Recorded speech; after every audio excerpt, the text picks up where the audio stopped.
সংরক্ষণ ব্যবস্থায় আর্থিকভাবে দুর্বলদের জন্য আলাদা সাব কোটা তৈরির দাবিতে সুপ্রিম কোর্টে জনস্বার্থ মামলা দায়ের হয়েছে। তবে এই প্রস্তাবের বিরোধিতা করেছে কেন্দ্র সরকার।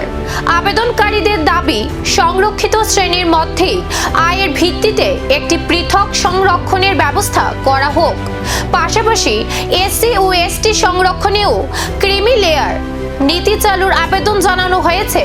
জবাবে কেন্দ্র জানিয়েছে, সংরক্ষণের মূল উদ্দেশ্য সামাজিক ও ঐতিহাসিক বঞ্চনার শিকার মানুষদের সমান সুযোগ নিশ্চিত করা।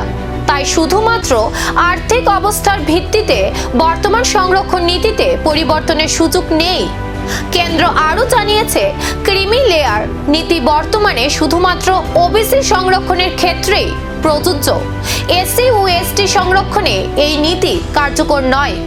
এছাড়া সংরক্ষণ ব্যবস্থায় বড় ধরনের পরিবর্তন আনতে হলে সংবিধান সংশোধন প্রয়োজন, যা করার ক্ষমতা একমাত্র সংসদের।